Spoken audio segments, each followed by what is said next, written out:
आणि आता थेट जाणार आहोत पुण्यामध्ये. शरद पवार तिथे बोलतायत.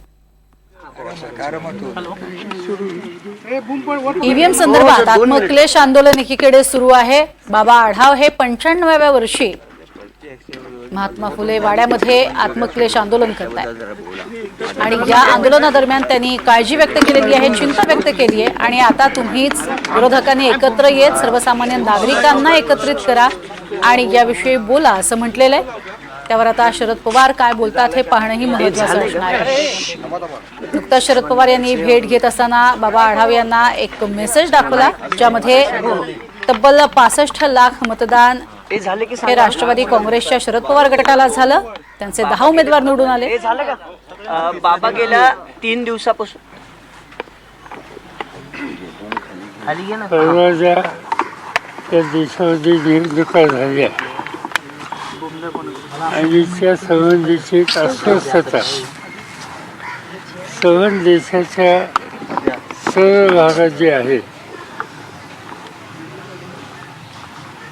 त्याच्याबद्दलचं जे जनमत आहे ते जनमत बाबांनी हा कार्यक्रम हातामध्ये घेतला घोषणाचा त्या माध्यमातून व्यक्त होत आहे. लोकांच्या चर्चा ही होती की कालच्या ज्या निवडणुका झाल्या त्या निवडणुकीमध्ये सत्तेचा गैरवापर आणि पैशाचा महापूर या गोष्टी यापूर्वी कधी बघितल्या जात्या.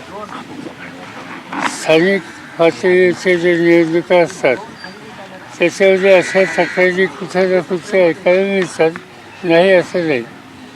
पण संबंध राज्याची देशाच्या निवडणुकीतच मोठ्या प्रमाणात पैसा आणि सत्तेचा गैरवापर हा करून निवडणुकीची संबंध यंत्रणाच हातात घ्यायची हे चित्र यापूर्वी दिसलेलं नव्हतं.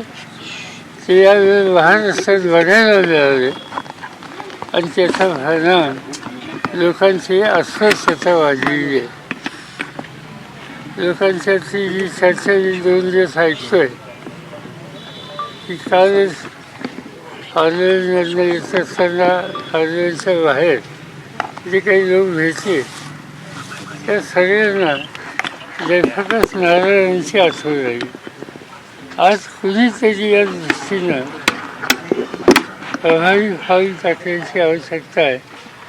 हा लोकांच्या चर्चेचा सूर आहे आणि त्याच्यात जी माहिती कळली तिथे दिल्लीला सुद्धा की बाबा आढावांनी यामध्ये पुढाकार घेतला आणि ते स्वतः महात्मा ज्योतिबा फुलेंशी संबंधित अशा वास्तूमध्ये ते बसलेले आहेत.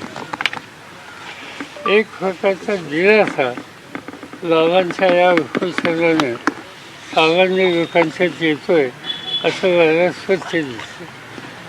पण याचा अर्थ त्यांनी राष्ट्रीय कर्तव्य देशाची आवश्यकता म्हणून ही भूमिका घेतली, पण त्यांनी एकट्यानेच ही भूमिका घेणं हे काही पुरेसं नाही. शेवटी एक प्रकारचा जनतेचा उठावच या सगळ्या प्रश्नाच्या संबंधी केला नाही तर संसदीय लोकशाही पद्धती ही उद्ध्वस्त होईल अशी चित्र या ठिकाणी आज दिसते.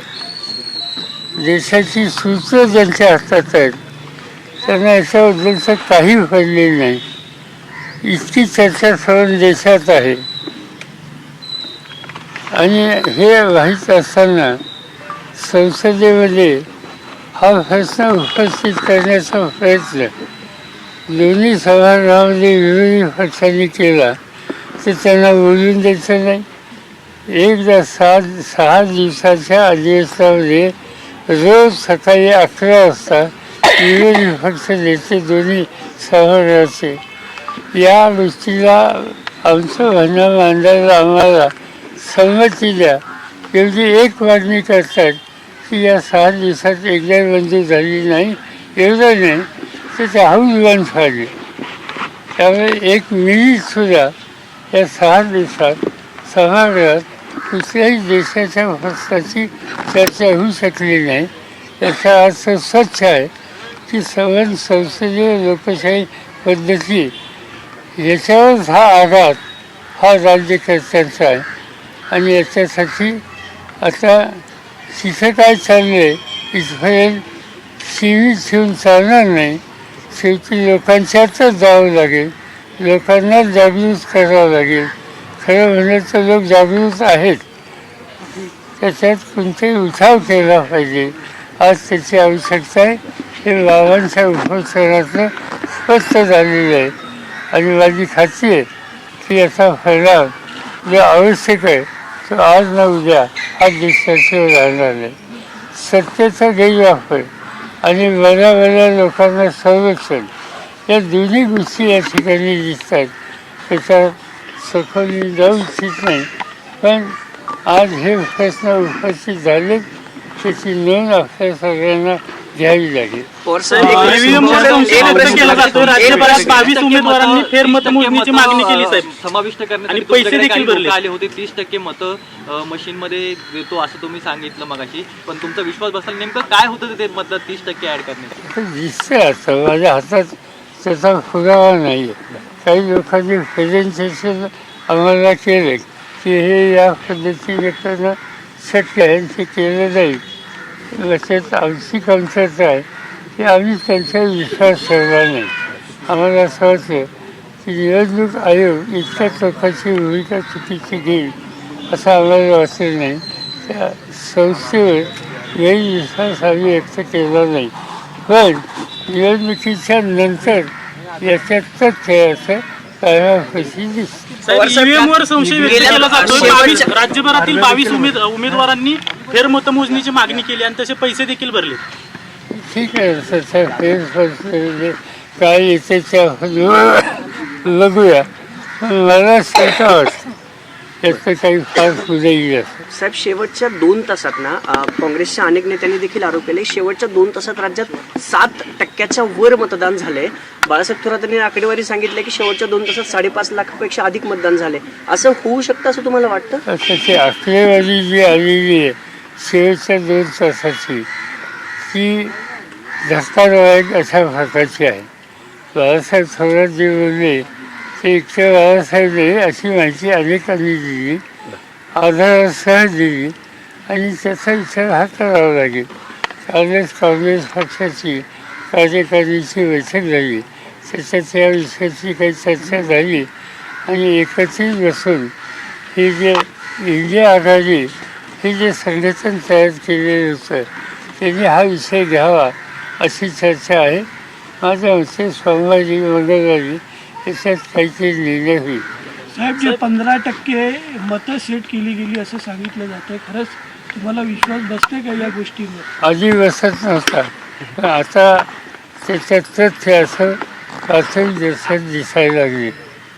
साहेब, एकनाथ शिंदे गृहमंत्री पदावर अडून बसलेले आहेत. गृहमंत्री केलं तरच उपमुख्यमंत्री होणार नाही तर दुसऱ्या कोणातरी सरकार स्थापन होत नाही. त्यांना विचारलं गमत असं आहे की इतकं स्पष्ट बहुमत असताना या राज्यात सरकार बनत नाही. आणि आजच वाचलं की आता 5 तारखेला काय होण्याची शक्यता. याचा अर्थ स्वच्छ आहे की लोकांचं मत बहुमत या सगळ्या गोष्टी काही महत्त्वाच्या नाहीत. जे काही चाललं आहे ते राज्याला अशोभनीय आहे. मुहूर्त नाही सांगितलं साहेब, मुहूर्त नाही म्हणतायत. मुहूर्त नाही म्हणतायत, मुहूर्त नाही.